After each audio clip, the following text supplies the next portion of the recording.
Today, it is hardly possible to find an untrodden path or an unknown road on Earth. The Ustюрт Plateau in Central Asia, one of the wildest and least accessible regions on the planet, has for a long time remained terra incognita on the map of the world. A flat plain with sparse vegetation and tiny saltwater lakes, with piercing frost in winter and a burning sun drying up the soil and turning this vast territory into endless desert with fabulous mirages on the horizon in summer. And the wind, a constant, unrelenting wind. Once there was a sea. Now its shores are long gone. It is somewhere there, beyond the horizon, almost a mirage. Escarpments of limestone and chalk edges of the plateau are what remains under the burning sun, making the land look like a fantastic world from a different reality. There one can feel the breath of eternity. Устюрт, mening jerim, mening ватаным. Устюрт is my home, my native land. There is a legend about the region. If a bird flew across the area, it would burn its wings. If a human walked it, he would burn his feet. But perhaps it is this inaccessibility of the region that has preserved its unique and diverse animal and plant world. In spring, the plateau is particularly beautiful, when in a couple of days it becomes covered with a solid carpet of herbs and ephemeral flowers as far as the eye can see. This continues for only a few days, after which the heat sets in. The Ustюрт Plateau is actually a unique natural reserve. There are over 250 species of vertebrates alone. There are numerous colonies of gerbils, ground squirrels, and jaguars. Birds of prey make their nests on the rocks of the escarpment. The houbara bustard has made the vast steppe its home. The plateau's flora numbers about 700 species of plants, among which are rare and endemic species. САЙГАК сахараның bir ajayip o'zuncha bir ko'zda. The image of САЙГАКи, a beautiful nomadic dweller of Ustюрт, played its part in local culture and history. Traditional poems, Dastan, talk about САЙГАКи that would save a hero's life by feeding him with their milk. The САЙГАКи can be seen as a symbol of the region, one of beauty and grace. Saving САЙГАКи from extinction must become a measure of consciousness and a test of humanity for all of us.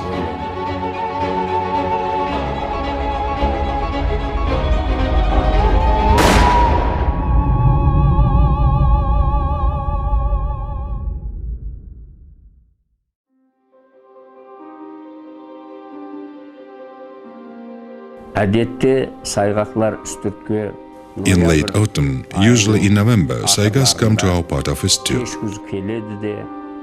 With the coming of cold weather, they enter the rutting period. And in spring, their calves are born. Only in late spring, in the second half of May, they leave for Kazakhstan and their summer pastures.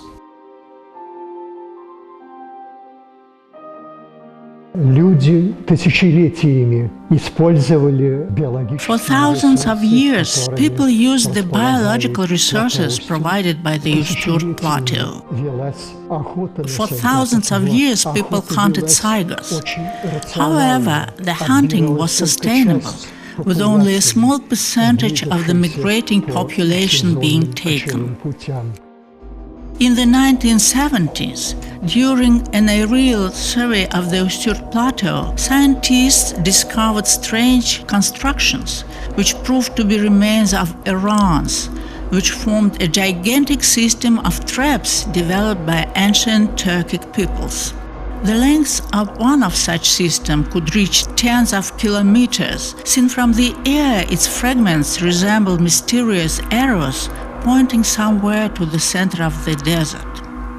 It is impossible to see these signs from the ground. Their relief is smooth, and their limits go beyond the horizon. Tens of similar arrow-shaped constructions have been discovered on the Ustюрт Plateau. Scientists determined that these huge constructions were hunting traps used to catch ungulates that roamed the area in vast quantities. The group of Errans, situated in the southeast of the Ustюрт Plateau, is the most extensive and consists of the largest number of traps. It is located on the seasonal migration route of saigas and wild asses, which used to form large herds at that time.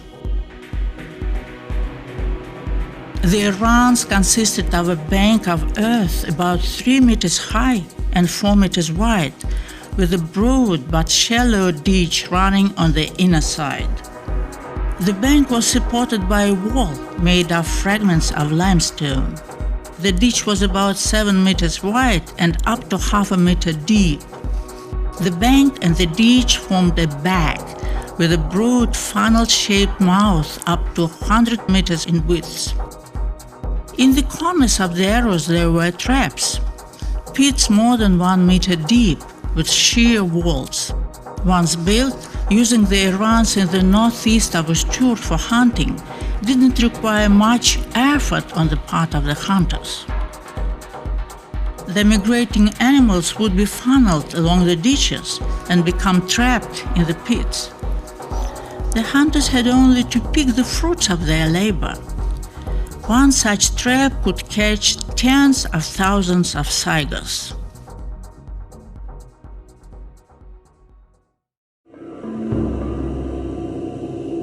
For many centuries, the Ustюрт Plateau was a place where civilizations met. Ancient caravan routes crossed the plateau. Ustюрт bears traces of different peoples living there, such as the Turkic, Mongol, and Scythian tribes, as well as the nations that had inhabited the plateau long before. According to historical sources, the caravans used to meet saiga herds in the east section of the Great Silk Road. Sometimes the saiga even followed the caravans, as caravan roads often went along the animals' migration routes. It means our ancestors were wise in dealing with nature. They did not destroy the wildlife carelessly, but considered the saigas as their guides and creatures that truly adorned the Great Steppe. Караваны в древности проходили по путям кочевий животных. In ancient times, caravans often followed animals' migration routes. Caravanserais were built at a distance of 1 day travel by camel from each other. The Beleuli caravanserai stands apart from this system of caravanserais.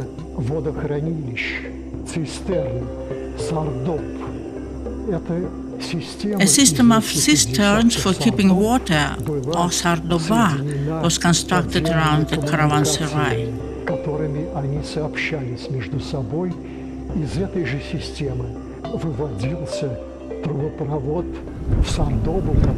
These sardobas collected water during the rainy seasons in autumn and spring.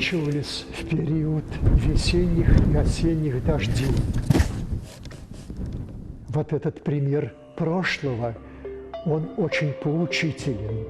This is a good example from our past, which is very apt in modern times, and demonstrates how important it is to conserve the natural riches we have and to use them very carefully. Тех природных богатств, которыми мы располагаем.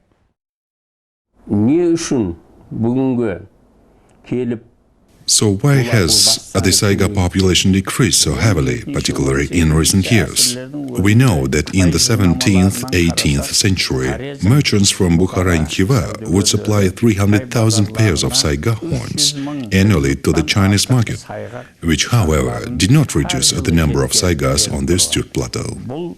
Between 60s and 80s, saigas were being killed on an industrial scale. It was called scheduled killing. Depending on the population, from 2,000 to 25,000 animals were killed annually. However, this still wasn't the reason for the catastrophic impact on saiga numbers. In the breakup of the Soviet Union and ensuing socio-economic crisis of the early 90s, saiga hunting became almost uncontrollable. The animals were killed mostly for their valuable horns. The state borders that were formed between the new countries after the breakup of the Soviet Union became the second reason for the saiga's terrible situation. Many kilometers of barbed wire cut off the saiga's traditional migration routes. The saiga became a transboundary species inhabiting the territories of 4 countries. According to zoologists, the economic development of the region unfortunately caused a further reduction of the number of wild animals and degradation of habitats. Numerous artificial obstacles, such as railways, highways, pipelines, canals, and aqueducts, obstructed saiga's migration routes. Saigas have been recorded to die, having been run over by vehicles. The development of the economic infrastructure without taking into account aspects of saiga migrations has brought about a considerable loss of the animal's habitat. In the early 20th century, the migrating saigas numbered about 1 million. By the end of the century, the population had reduced manifold.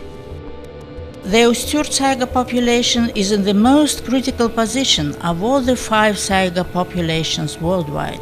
It is a transboundary population, migrating between Uzbekistan and Kazakhstan, and has decreased by 99% during last 25 years. This ancient species, which is very important for maintaining the balance of the ecosystem on the Устюрт Plateau, is on the brink of extinction in Uzbekistan. The saiga makes an impact on the quality of the Устюрт vegetation, the population of predators on the plateau, and so on. It is a pyramid collapsing just because only one species, the saiga, is vanishing from the wild.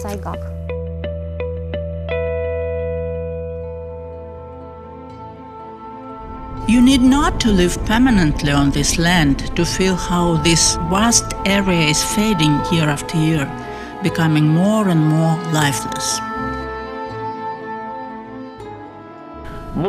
Now the boundary between life and death is visible and tangible.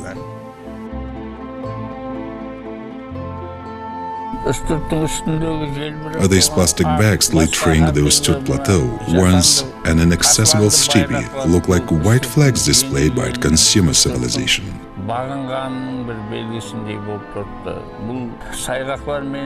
In former times, we were often told about the victory of man over nature, but nature cannot be beaten. This battle cannot have winners. The Russian word for victory, победа, derives from a combination of words «после беды», which means after a catastrophe. Carelessly interfering in natural processes, man harms only himself. If today you ask a child living in a steppe village if they have ever seen a saiga, their answer would most probably be no. Only some of the children know saigas from pictures and books, or from stories told by old people who remember the times when herds of these migrating animals walked through their villages. I remember the time when saigas used to enter our village in the coldest winters. We allowed them to join our cattle and fed them until the frost weakened. Nobody had any intention at all to kill them. Then we led their animals out into the steppe, and they went to their pastures. I was a little boy then. I saw how saigas went by. They were not afraid of us. When we worked on the eastern escarpment of the Устюрт Plateau, every autumn we saw enormous saiga herds consisting of thousands of animals move from their summer pastures to the places they overwintered. Saygas used to come to the Salanchak salt marsh, which only a short time ago was Lake Barsakilmes. They used to pass by here and go further to the south of Ustюрт, where they bred on their winter pastures in natural conditions. They stayed close to people, as if hoping they would defend them. But now the Устюрт children hardly ever find Saygas near their houses. Well, only at the Museum of Local History, perhaps. From the employees of the museum, the children learn that Saygas lived at the time as mammoths, and that currently they are included in the Red Book as a critically endangered species. There is something terrifying about the region's ancient dwellers, which are frozen here forever. The Turan tiger, Central Asian boar, the Saiga antelope. The tiger is now extinct. The Saiga is on the brink of extinction. Are they destined to end up in the Nukus Museum, the last and only place where one would be able to find them? Many representatives of the plant and animal world in the Aral Sea area are critically endangered species. The Saiga can easily be included in this sad list. The Red Book is not a Hall of Fame. It's not a fortunate thing at all, being included in it. It is important to make the younger generation feel the pain we suffer. How can we restore the environmental balance? What can we do to save the Saygas? Meeting with children at school, we discussed these serious questions. I explained them that they, the new generation, are our only hope for the conservation of nature and therefore the salvation of our soul. The danger is that, along with the Saygas, one of the wonders of our world, the very beauty of life, life's true meaning, can abandon us. Any contribution we make to the Saygas conservation would be a struggle for an enormous and perhaps the most important part of our soul. Even the highest authorities realize the gravity of the problem. For the last 5 years, several bills have been approved on the improvement of the environmental situation in our country, aimed at uniting the government and wider society to conserve natural resources, including biodiversity. The flora and fauna of Uzbekistan are highly diverse.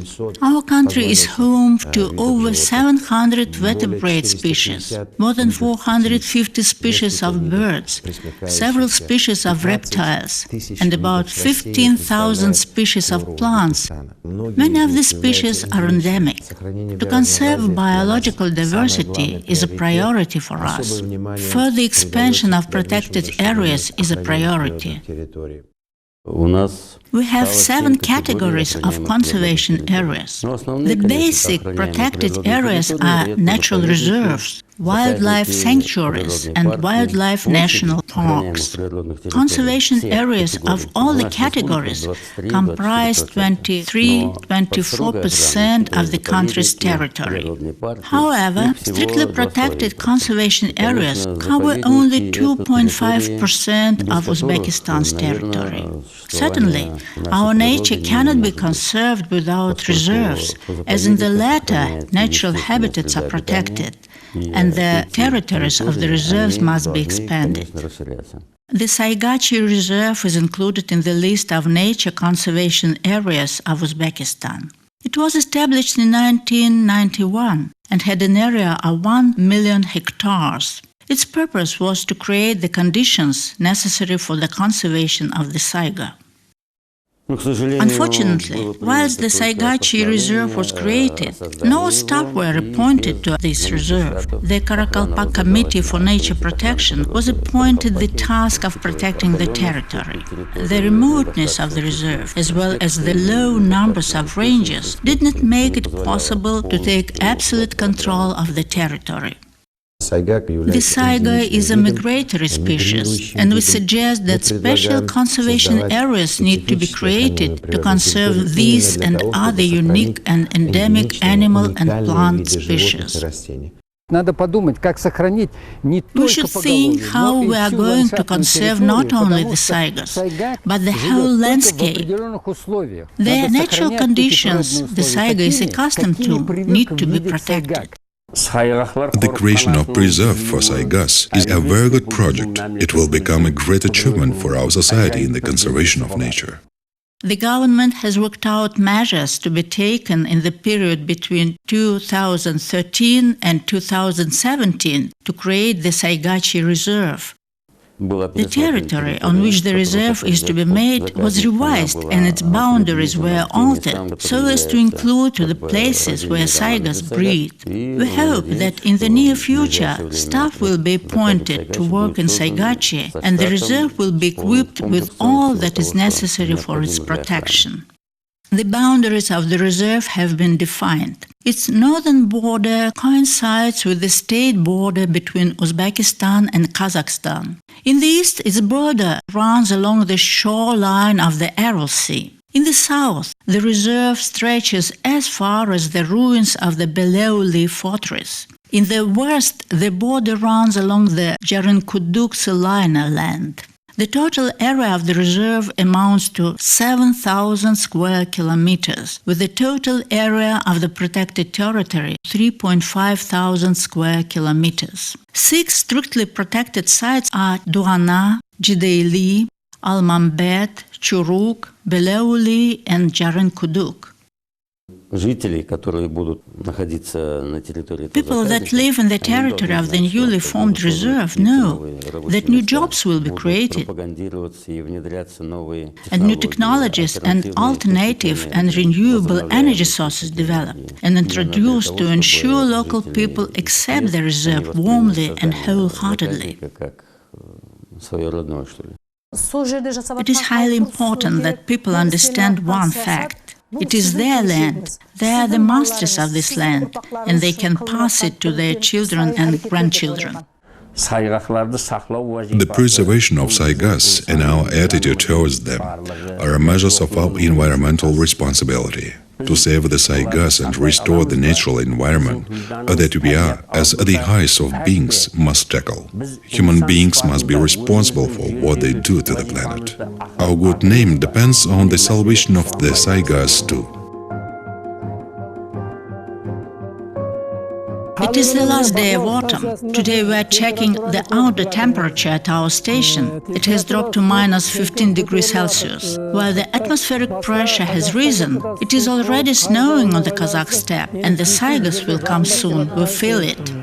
In former times, the first herds used to arrive here earlier. I think they will come in 3 or 4 days.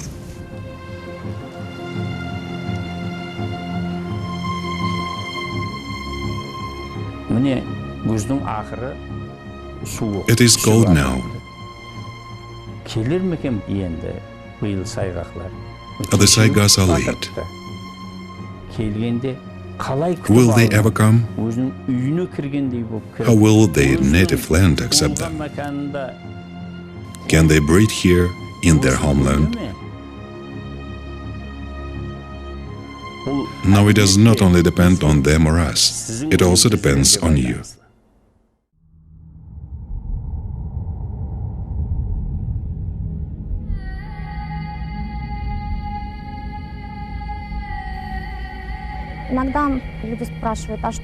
And sometimes people ask, so what's the problem if some small creature disappears from the earth?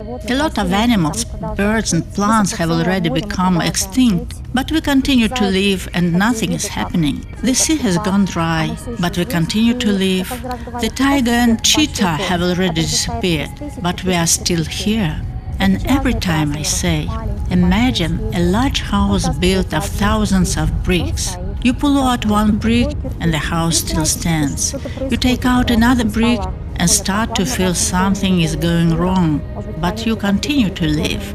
You continue to disassemble your house. At some crucial moment, the smallest brick you pull out of the wall makes the whole structure collapse, its fragments burying you forever. Stand up, please. The judges are coming. The prosecution is speaking. The young environmentalists in schools in Nukus are staging a play where they try man for his attitude to nature. They act on behalf of the sun, earth, water, atmosphere, Aral Sea, Saiga. These entities are testifying against the man, accusing him of killing animals and plants.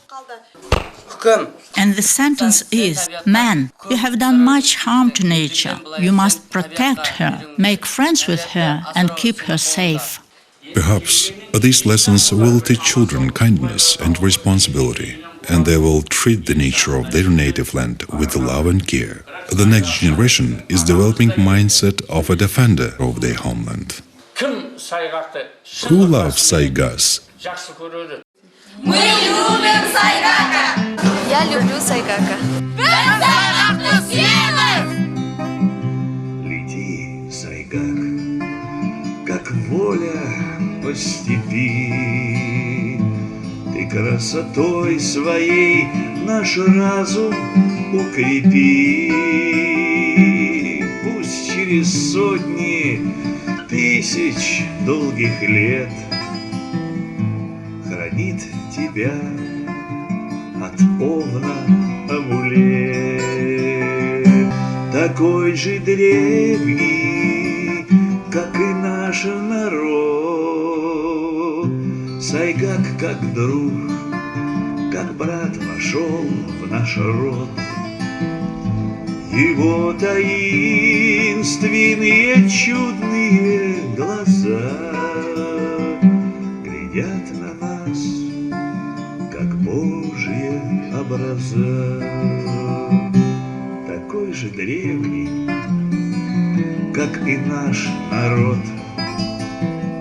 Сайгак как друг, как брат вошел в наш род.